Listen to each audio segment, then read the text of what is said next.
Oh, my bad. All right, so now again with the sun card here, all right, also being an expression of freedom, like I was saying.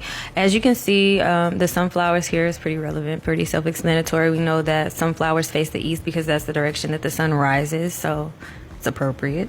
And I do feel like with the sun card, there's also, you know, success being emphasized here, triumph being emphasized here, especially when the sun card shows up at the end of a reading.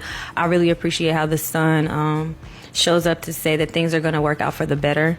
The sun is also about being true to yourself. I feel being a key to the success of whatever the situation may be, or authenticity in some way needing to be present in order for things to work out for the better.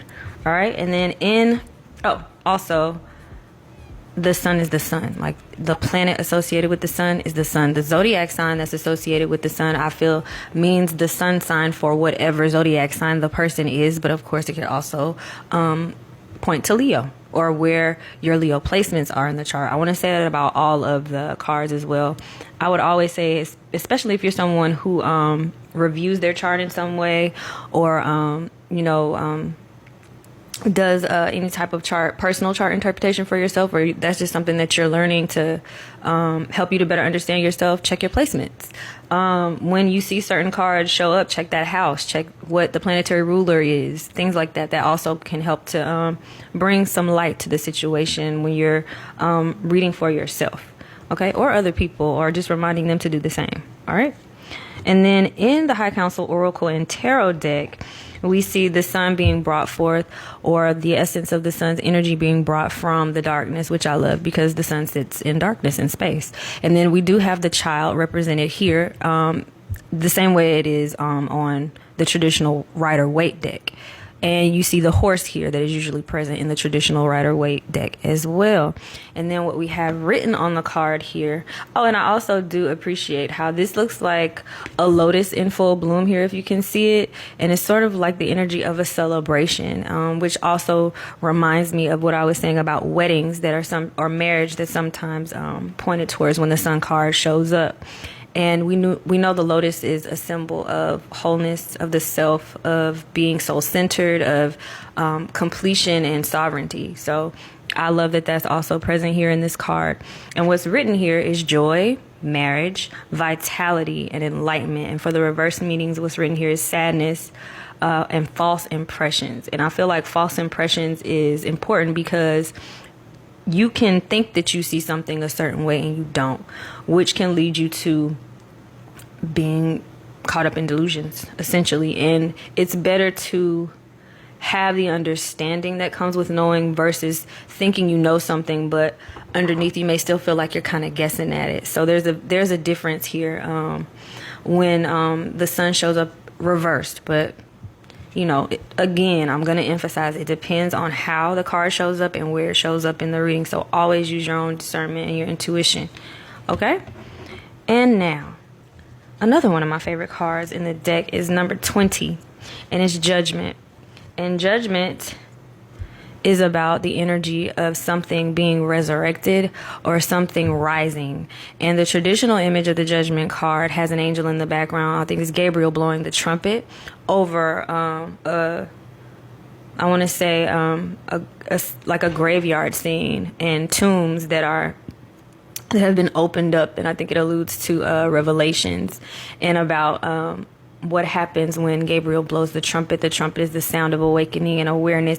I would also say that that's kind of like what happens if you are someone who gets downloads and attunes a certain way sometimes, and you get that ringing in your ear, the awareness kind, not the TMJ kind. That's different.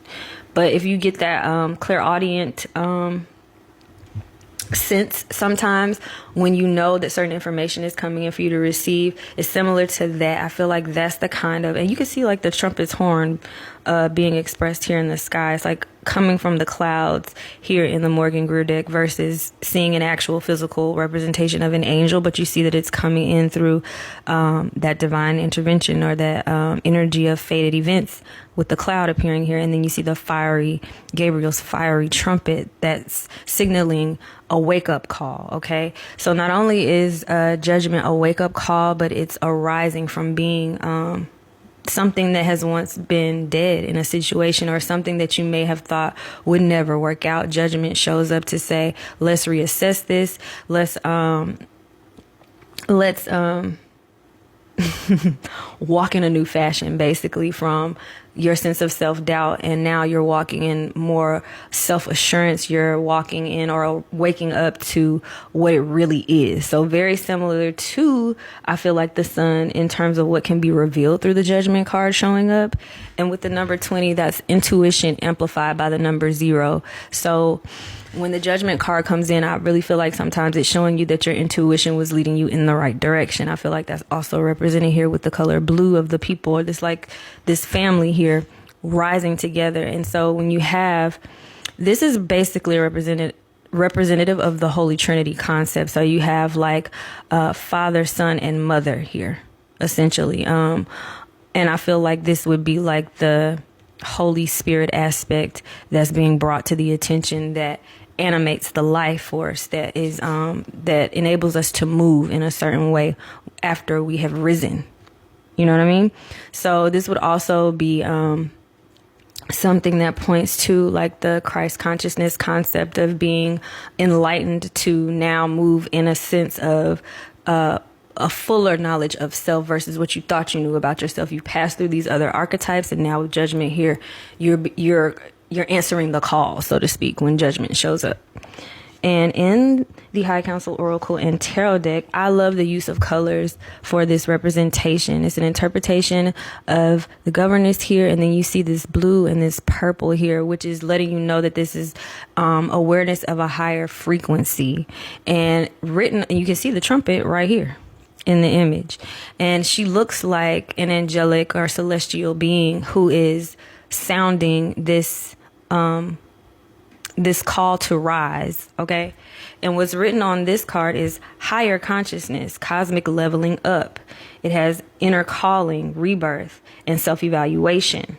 I feel like with the reverse meanings here, it's leading to or pointing towards the inner critic on this card. So when the Judgment card shows up reverse, though, also I look at that as a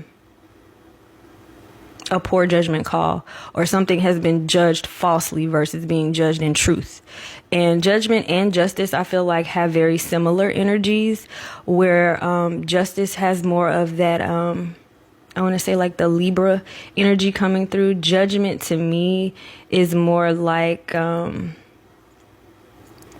if I could give a planetary association to Judgment, I feel like that's Venus too, to be honest with you, because Venus judges. Like, Venus is very heavily associated with discernment and music and the sound of the trumpet and its instrumentation. Like, those themes for me also circle back around to Venus specifically. Color-wise, with the purple and the blue, I feel like that has to do with the intuition and the ability to discern clearly with this particular card. All right. Now to the last card. I'm going to do another video because we're about to run out of time. So I'll be right back to wrap up the major arcana. All right. Peace.